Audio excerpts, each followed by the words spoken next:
What's going on, everybody? Welcome into the Lakers Outsiders podcast. I am Gary Kester.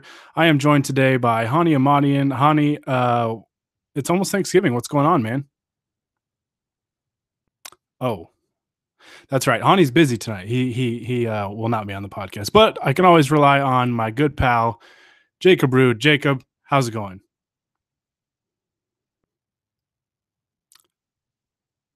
Oh yeah, Jacob's not here either. It's just me today, folks. Gonna be kind of a weird night. Like I said, here by myself. Hani was busy. Jacob is probably still sulking that Duke got beat tonight. I don't feel sorry for him at all. But yeah, let's get a little weird. I'm gonna be doing the pod by myself tonight, discussing the Lakers.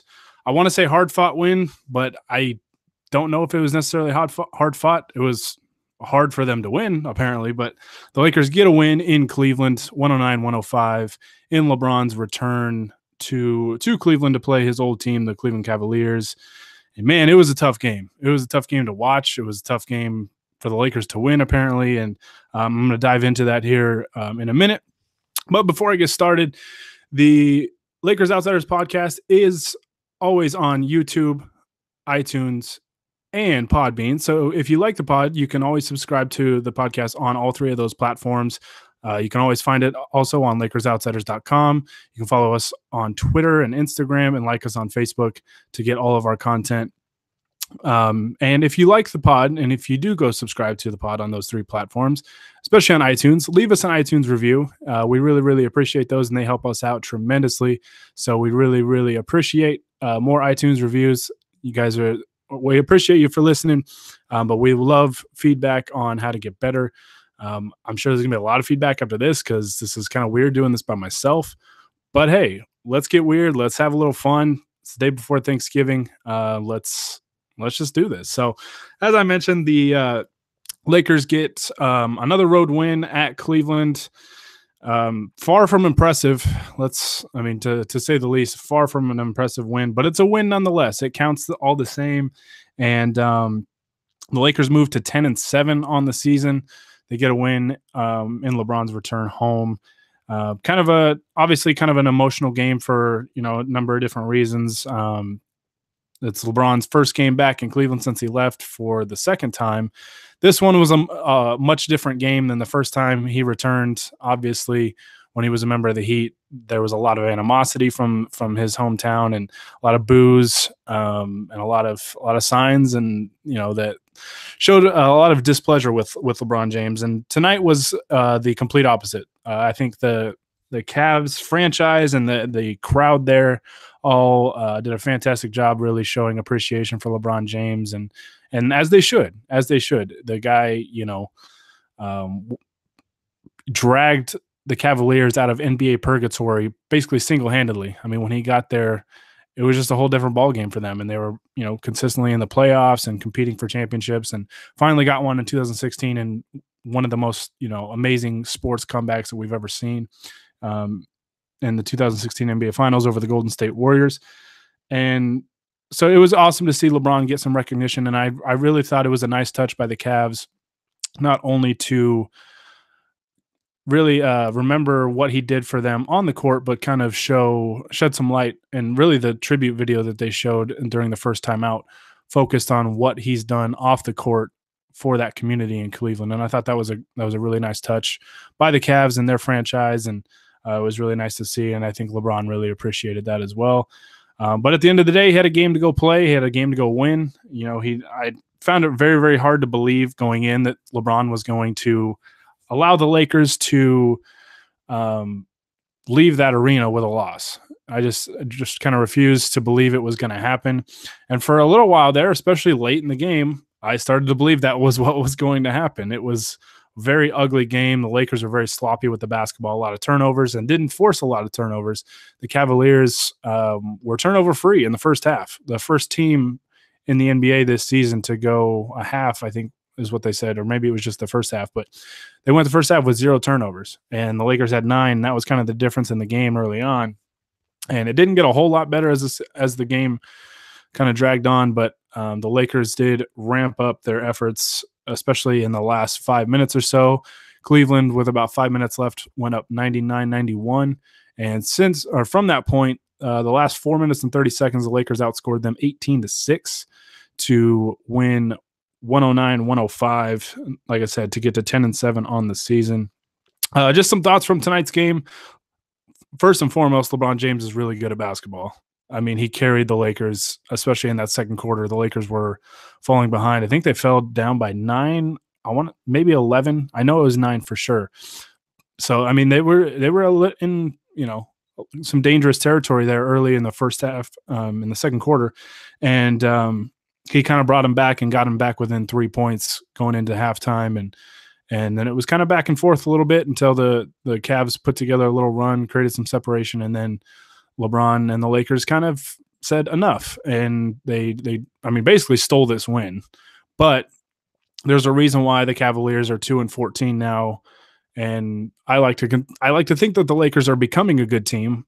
Who knows if they are a good team? The consistency is kind of an issue. I think they kind of play to the level of their opponent, but hey, they're finding ways to win games. They were 2-5. They're 10-7 now.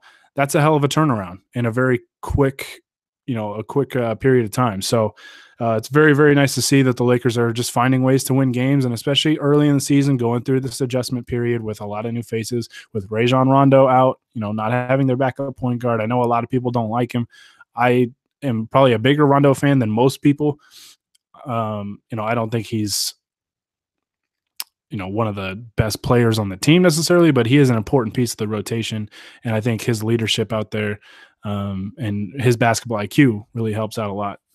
So not having him and being able to get these wins as the season treks along is very important for this team, especially in the Western Conference, where, I was kind of thinking about it early in the game. These are the kind of games you don't want to lose in being a Western Conference team, because we saw last year the difference from, being third in the West to ninth was only a couple games. So you don't want to lose these games that you absolutely should win. And, Cleveland, like I said, there's a reason they're 2-14. They're not a good team. They played hard tonight. I'll give them a lot of credit. Honestly, I thought they deserved to win this game tonight, but they kind of faltered down the stretch. They didn't execute. Jordan Clarkson played very, very well for the majority of this game, but down the stretch had to be taken out because he just kind of reverted back to, I think, the Jordan Clarkson that, a lot of Laker fans are used to seeing. The Cavs had some key contributors. Seti Osman, I think I always pronounce his name wrong, but he was really good tonight. He had some timely threes and kind of kept the Cavs in it there as they tried to make a late push. But Kentavious Caldwell-Pope knocked down some clutch free throws, and kind of put the game away. But very frustrating game. Very, very frustrating game. And, but hey, like I said, a win is a win. Good teams find ways to win them. Bad teams find ways to lose them. And the Lakers get it done. But like I said, a few thoughts from today's game. LeBron's obviously really good. He controlled that game. I mean, he was fantastic, especially in stretches, and just made plays when they really, really needed him. Second thought is Lonzo Ball. I thought this was very, very interesting. He was aggressive tonight. He was very, very aggressive tonight, and it kind of surprised me at times just how aggressive he was. There was a stretch in the third quarter where he was really attacking the basket kind of relentlessly, and it was so refreshing to see, because that's what we want to see more often. When you're struggling to shoot the ball from the outside, try and get something going to the basket. Lonzo is he's a good athlete. He's not an elite athlete, but he's a good athlete, especially at that point guard position. And, I think he can utilize that a little more. And I think, there was a play that he attacked the defense kind of before they were set, because he's a quick guard and a good athlete. And he had a surprising dunk and on and one. I think he missed the free throw, but those are the type of plays that I want to see Lonzo Ball consistently make. I want to see him engaged. I thought he did a pretty good job defensively for the most part. He was in position for a lot of plays, and I was very happy with what Lonzo Ball did tonight. His final stat line for the game was 15 points, 7 rebounds, 6 assists. He did have 1 steal. He shot 7 of 11 from the field. He hit 1 of his 2 threes. He was a plus 16 tonight. He was really good. He was really good. I mean, LeBron kind of gets the spotlight. You know, when you look at his line, 32 points, 11 of 20 from the field, hit a couple of threes, 14 rebounds, 7 assists. He was phenomenal. JaVale McGee is kind of my third talking point for this. JaVale was crucial down the stretch with his rim protection. His defense was fantastic all game. He hit a really big bucket to put the Lakers up 2 with a little over a minute to play. And he just seemed to be in the right place at the right time a lot tonight. And he made all 6 of his shots. You know, granted, JaVale gets most of his shots around the basket, but, you know, they're not always just dunks and layups. Some of these shots require some creativity and some touch. And, you know, he showed that tonight. And, you know, he was just fantastic. He had 3 block shots, but he altered a lot of different shots around the basket.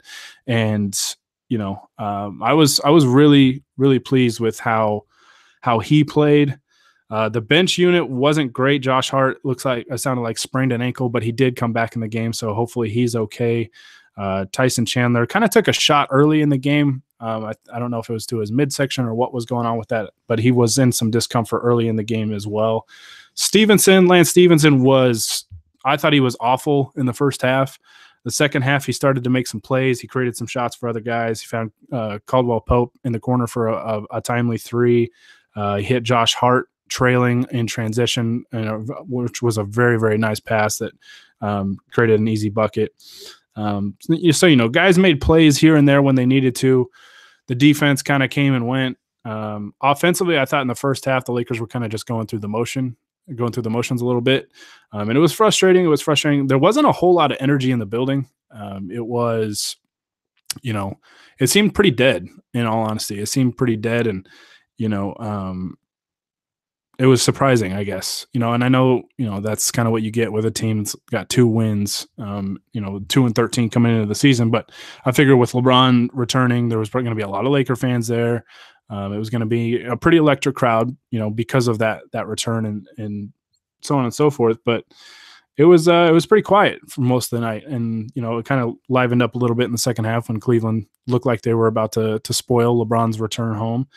But LeBron wasn't really having that. And it was just an interesting game. It was a frustrating game, but the Lakers, I guess an encouraging thing is and Hani Amadian tweeted this out earlier, basically, that it's encouraging that the Lakers are still good enough to kind of sleepwalk through 42 minutes of a game and still find a way to pull it out. In the past few years, they haven't been remotely good enough, to being on that level. So it's good to see that they're able to do that. You don't want to see it become a habit, because that's a terrible habit to have.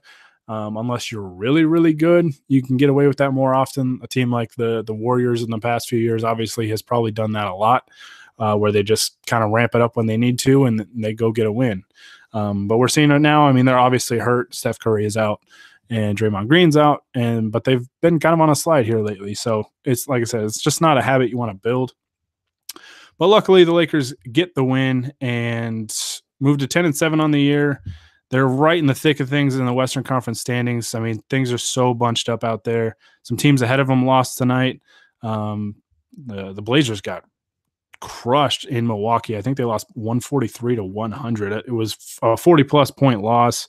The Warriors and the Thunder are both ahead of the Lakers right now in the standings, and they're playing right now in the second part of that ESPN doubleheader. So one of them is going to lose, and the Lakers will be tied with them in the loss column. So everything's really, really kind of bunched up in the Western Conference, and the Lakers right now find themselves 2 games out of first place, but they also find themselves 2 games out of 13th in the West. So there's not a lot of margin for error in the Western Conference. So that's why getting these games like tonight are crucial.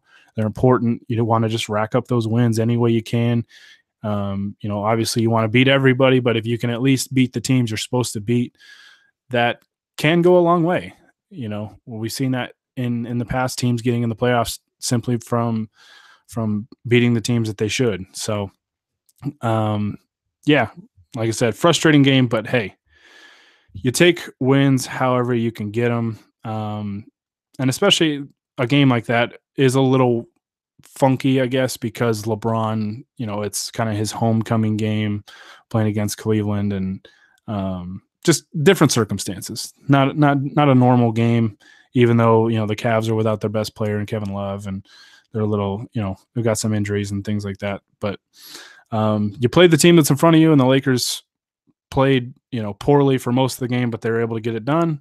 And that's all that matters, getting these wins. So, and another reason why that game was so important was the Lakers now come home. Up next, they have the kind of struggling Utah Jazz, who are sitting right now at, looks like 8-10. They'll get the Jazz on Friday at home, but the Lakers are in kind of an important part of their schedule. Getting 2 out of these 3 wins at home, I think was big for them, or excuse me, on the road, because they come home now for 6 out of the next 7 at home. So I'm thinking if they're able to get like 5 out of these next 7 with a heavy home schedule, I think that is big. That's big because that would put them, at 15-9, with, and then they'd go on the road for a little bit, but 15-9 is, I think would be much better than I anticipated the team being. So if they can get to a mark like that and take care of business at home, their upcoming schedule, these, like I said, 6 out of the next 7 at home. They play the Jazz on Friday, and then they play the Magic. Then they go to Denver to play the Nuggets, who have been kind of struggling, but that's another big game against a Western Conference opponent that's right in the thick of things. Then the Lakers come back home. They play the Pacers. They play the Mavericks. And then they follow that up with the Suns and then the Spurs. They play a home and home with the Spurs. So they play the Spurs in LA, and then they go to the Spurs 2 days later. And the Lakers have had their problems with the Spurs. They should have beat them the first time around. I mean, honestly, probably could have easily beat them both times around. Kind of held leads late and let them get away. So hopefully they've kind of learned their lesson there. And then the Lakers kind of go on the road a little bit after that. So it's important to get these home wins, rack up as many wins as possible, stay right in the, in the playoff race in the West. I know it's early. There's a lot of games left, and that's why I typically don't overreact to wins and losses, but you want to stack these up as much as you can. And especially with the Lakers, I'd like to think they're a team that's going to get better as the season goes along, because they're undergoing so much roster turnover, and there's so many new faces, and not only just new faces, but new faces that are key pieces to what they're doing, right? LeBron James, Rajon Rondo, JaVale McGee, Lance Stevenson, like all these guys, new faces, and you're still trying to kind of balance wins and development of your young players, and that's hard to do. So getting wins any way you can will go a long way for the Lakers. And I know it makes Luke Walton's job security probably a little, or makes him feel a little safer. So I will be answering questions. So if you are listening to this live on YouTube, drop your questions in the live chat. I've got some questions to answer on Twitter. Doesn't have to be about the Lakers, LeBron, the game. Doesn't have to be about any of that. Obviously, it can if you want it to be. But it's Thanksgiving tomorrow. Let's talk, food. Let's talk football, whatever. Send me some questions. Like I said, leave them in that group chat. I'm going to jump into some Twitter questions here in a second. But, it feels weird to say good win because the Lakers were just not very good tonight. But, like I said, a win is a win. There's no style points in the NBA. You try and get them however you can. So, alrighty, let's jump into some of these questions. I know they're going to be all over the place. So this is going to be interesting. So a lot of food questions, obviously, with Thanksgiving coming up, and why not? Let's get weird. So the first one is, what is the best way to prepare a potato? Personally, I mean, I'm pretty simple when it comes to it. I mean, the potatoes have a lot of versatility. Shout out to my home state of Idaho for producing a lot of the potatoes. But my favorite thing with potatoes is simply just mashed potatoes with gravy. I'm looking forward. That's like honestly one of my favorite things about Thanksgiving is the mashed potatoes with gravy. So that's what I'm going to go with. Compare each Laker to a Thanksgiving dish. there's no way I'm going down the entire roster and comparing them to a Thanksgiving dish. LeBron to me would be the mashed potatoes and gravy, I guess. I guess Lonzo would be the turkey, I want to say, because turkey, when it's prepared right, can be really, really good, but sometimes it can be very, very dry and put you to sleep. So no offense to Lonzo, but I feel like that's a somewhat accurate comparison. Oh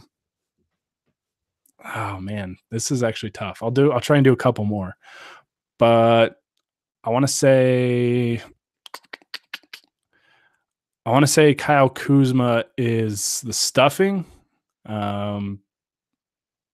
Just because I don't know, the stuffing's good and it's exciting. One of the more exciting dishes, I guess. I don't know. That's hard. I'm trying to think of one for Ingram, but I'm not sure because I feel like a lot of people would say some of the dishes that I may not like. And this year Ingram's kind of been hit and miss, so maybe he's the turkey. I don't know. They're all a bunch of turkeys. So compare each member of Lakers outsiders to the Thanksgiving dish. I'm only going to do one. And since, Jacob's a Duke fan, so I'm not going to give him any kind of compliments. But Hani Amadian, mashed potatoes and gravy, my man. What holiday do you want to say F that S to? Oh, Columbus Day. It got to be Columbus Day. I don't even know why that's really a holiday. When you kind of think about it, I don't know why it's necessarily celebrated, but at the same time, I don't know why a lot of people get that day off and I don't. So screw that. Like, get Columbus Day out of here.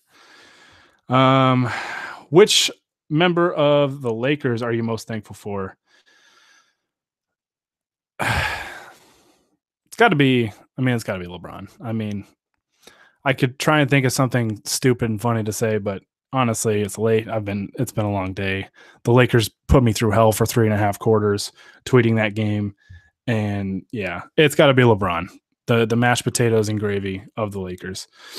Let's see. Next up, are you going to pull out your Hezi pull-up Jimbo this Thanksgiving? I'm not hesitating at all. I see an entire table full of food and there's football on, and I'm just going all in. There's no Hezi pull-up Jimbo with that. That's a straight line drive to the bucket. That's all that is. I don't really know that there's any other way to do it on Thanksgiving, in all honesty. So, which member of Lakers outsiders are you most thankful for? Honey, I already told you, man. Mashed potatoes and gravy. Doesn't get any better than that. All right, let's see if we got any other questions on Twitter. I'm not seeing any. If I'm missing it, I apologize. Oh, I actually got one question that we're going to address on the weekly pod. I actually got the other day, and let me pull it up just to make sure I don't say it right. But I thought this was a good question, and it was a question based on one of our comments that the Lakers have LeBron, and he's probably no longer in his prime. He's kind of on the, in that downhill slide of his prime, but he's still the best player in the world, right? And so the question was, how many athletes have there been that are no longer in their prime yet are still the best player in the world? That's a really, really interesting question to me because, I'm 26 years old, so like my sports watching career isn't that long from what I can, vividly remember.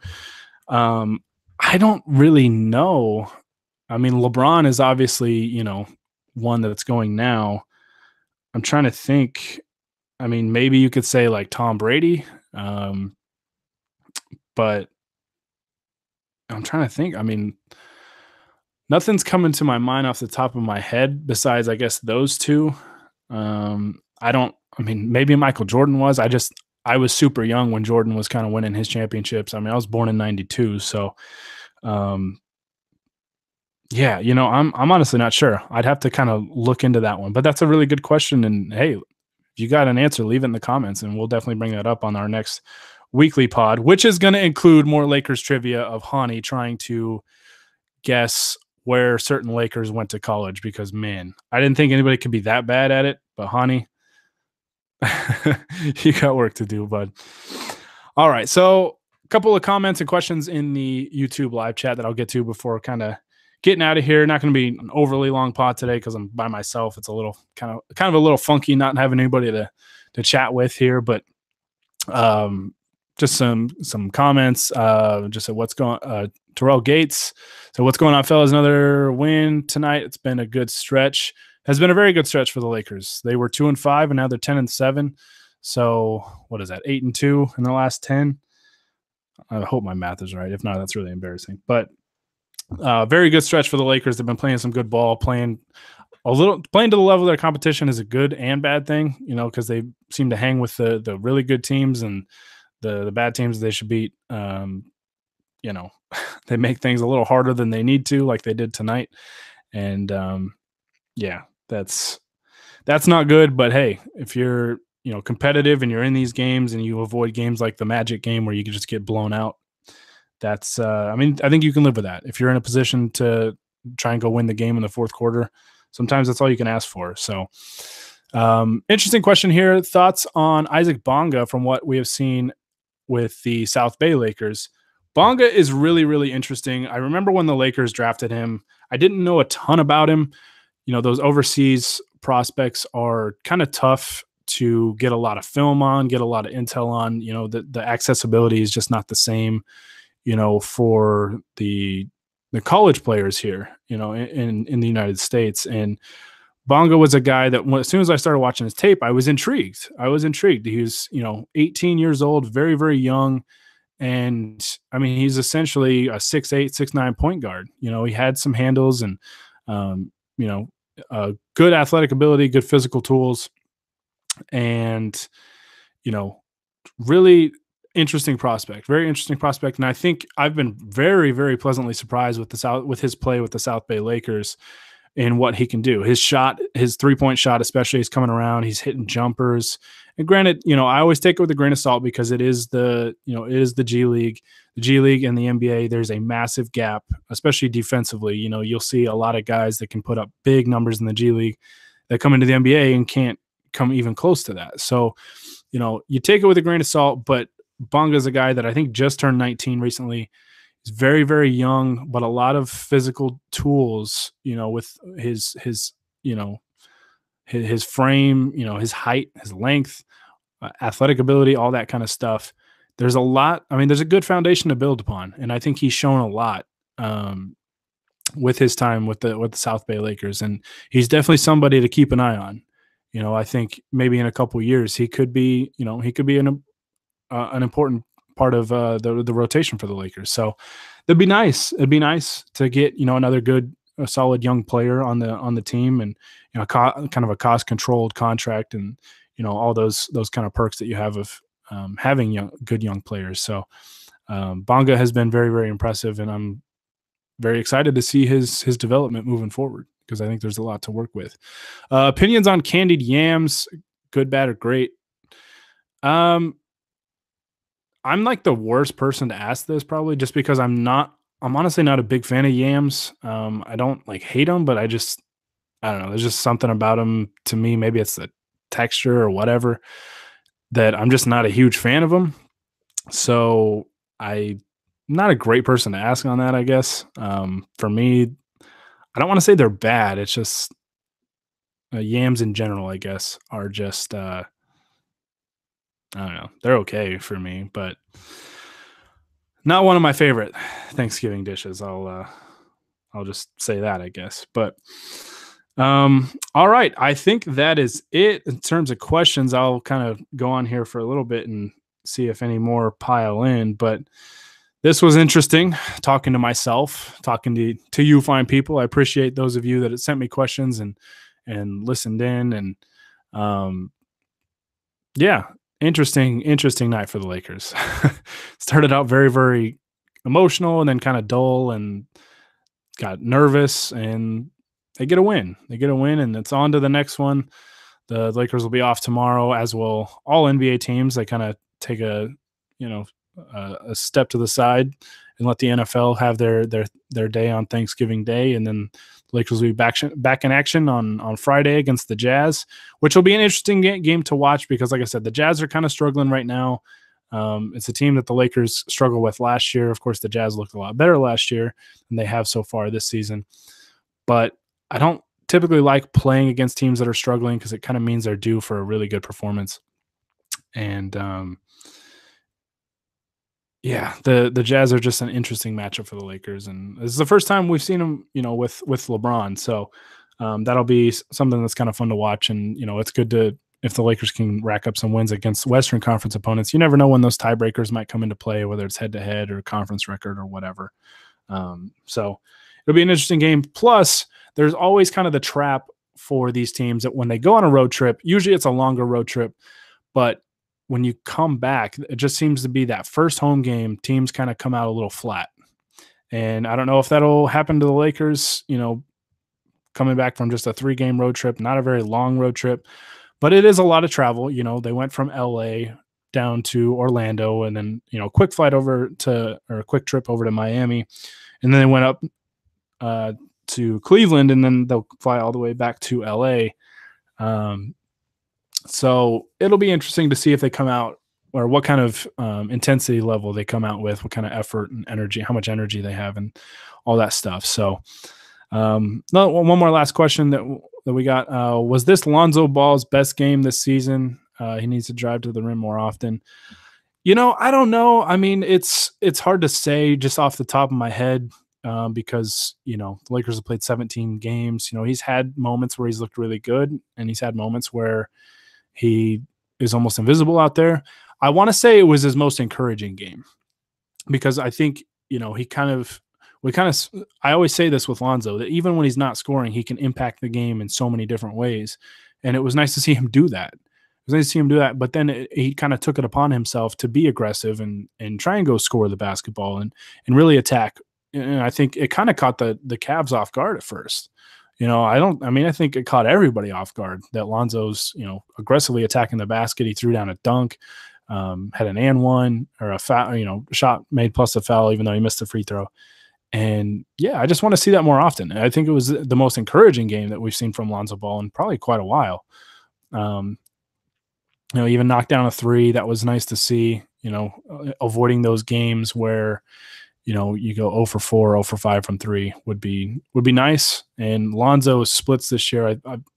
Last year it was the complete opposite, but this year I think he's been very good shooting threes at home, and on the road it's been a struggle. So it's nice to see him at least get 1 out of 2 today, and just see him attack the basket. That's just great to see. It's great to see, and hopefully we see it more often because, like I said earlier in the pod, Lonzo's, he's got athletic ability. He's got good size at his position. He's quick. He can do a lot of things. It's all about, I think, between the ears with him, just staying mentally engaged and just going after it, play hard. So, yes, it is the first time that the Lakers are 3 games over 500 since 2013. I believe this is the 2012-2013 season, which was the Dwight Howard and Steve Nash nightmare. So hopefully this season is not as painful and frustrating as that one was. I think I've already had more fun this season than all of that season, besides Kobe playing at an incredibly high level that year. Of course, that was the year that of the torn Achilles and that he went down. And that was kind of the last that we saw of the real Kobe Bryant until his very, very last game. So it's been fun so far, though. I mean, it was frustrating at the start, but the Lakers had kind of a tough start to their schedule. And now that they're playing some of these lesser teams, or I want to say more average teams, the wins are starting to pile up. And that's fantastic to see. Hopefully this team can really get it rolling now with a pretty heavy dose of home games coming up here in these next 7. And just keep climbing the standings. Keep climbing the standings in the West and put yourself in a good position when the springtime rolls around. And, try and make some noise when April rolls around. So, all right. Well, this was fun.